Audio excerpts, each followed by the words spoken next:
ध्यान से देखिए इस चेहरे को। क्या कोई इस शख्स को देखकर ये कह सकता है कि इसके नापाक इरादे मुंबई को दहलाने के थे? बीबीए की बड़ी डिग्री, पढ़ा लिखा प्रोफाइल, लेकिन दिमाग में भरा था नफरत फैलाने का जहर। मुहर्रम का पाक मौका था और मुंबई के भाई खला में एक जुलूस चल रहा था। उसी भीड़ के बीच घूम रहा था मौत का ये सौदागर। क्या 15,000 लोगों को एक साथ मौत के घाट उतारने का था इसका नापाक इरादा? क्या इस साजिश का निशाना हिंदू थे या फिर अपनों के ही खून से होली खेलने की थी नापाक तैयारी? आखिर क्यों इस सनकी ने लोगों को पेन किलर बताकर मौत के जहरीले कैप्सूल खिलाए? अगर वक्त रहते इस पर शक नहीं होता तो क्या से क्या हो जाता। इस पूरी जहरीली साजिश के पीछे जो मास्टरमाइंड है उसका नाम है फयाज प्रेमजी। जी हाँ, आपने सही सुना। मुंबई पुलिस ने समय रहते मुहर्रम के दौरान हुई एक बहुत बड़ी और खौफनाक साजिश को नाकाम कर दिया है। मुंबई के भाईखाला इलाके में जब मुहर्रम का जुलूस निकाला जा रहा था, तभी भीड़ के बीच एक शख्स लोगों को मुफ्त में कुछ टैबलेट बांटता हुआ नजर आया। ये शख्स लोगों से दावा कर रहा था कि ये टैबलेट इम्यूनिटी बूस्टर है, दर्द से राहत देने वाली पेन किलर है।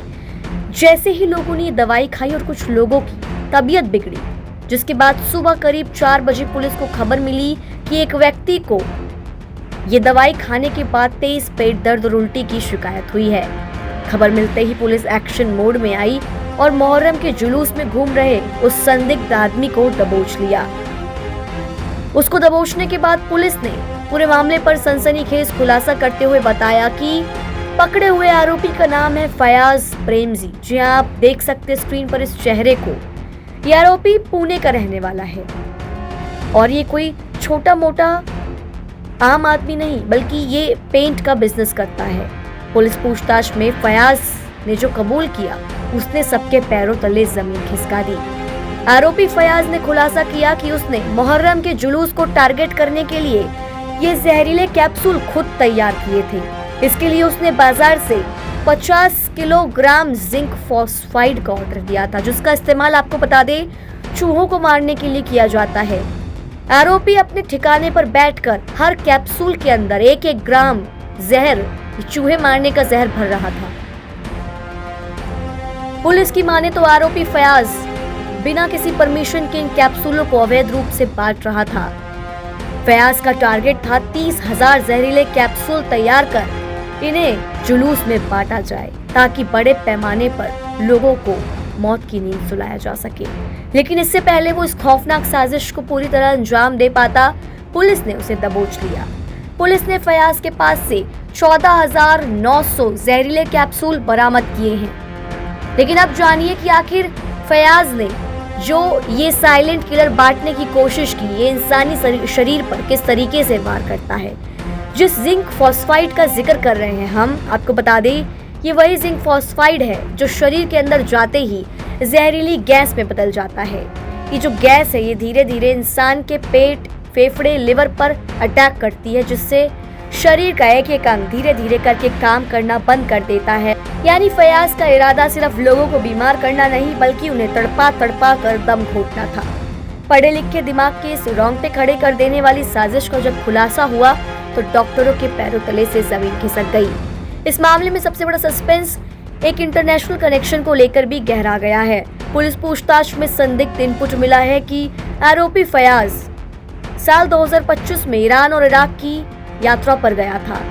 वहां पर ये क्यों गया था, उसने वहां जाने का क्या मकसद था इसका, और क्या वहां पर उसे कोई निर्देश दे रहा था। पुलिस अब इन तमाम मुद्दों की जो गहराई से तफ्तीश करने में जुट गई है। पुलिस की माने तो ये जो आरोपी फयाज की साजिश है, किसी बड़े पैमाने पर लोगों को नुकसान पहुंचाने की थी। अब पुलिस हर एंगल से मामले की जांच कर रही है। आपको बता दें जिंक फॉस्फाइड एक आम दवा नहीं है। इसे बेचने और खरीदने का जो नियम है वो काफी कड़ा है। इसके लिए दुकानदार के पास लाइसेंस होना जरूरी है। जो भी इसे बेच रहा है उस दुकानदार को इसके स्टॉक और बिक्री का पूरा रिकॉर्ड रखना पड़ता है। बिना मंजूरी के कोई भी इसे बड़ी मात्रा में स्टॉक नहीं कर सकता। अगर कोई शख्स बिना लाइसेंस के जिंक फॉस्फाइड बेचते हुए पकड़ा जाता है तो उसका लाइसेंस रद्द किया जा सकता है। सबसे बड़ी बात, बिना लाइसेंस इसे बेचने पर भारी जुर्माना और सीधे जेल की सजा तक का भी नियम है। तो साफ है कि भाईखाला में पेन किलर के नाम पर मौत का जो ये खेल फैयाज प्रेमजी चलाने चला था, उसे मुंबई पुलिस की मुस्तैदी ने वक्त रहते कुचल दिया।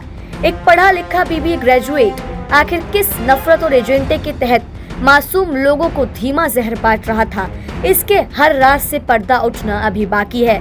फिलहाल आरोपी फैयाज आप स्क्रीन पर देख सकते हैं। ये शातिर आरोपी फैयाज पुलिस की कस्टडी में है और उसकी इंटरनेशनल हिस्ट्री को अब पुलिस खंगाल रही है।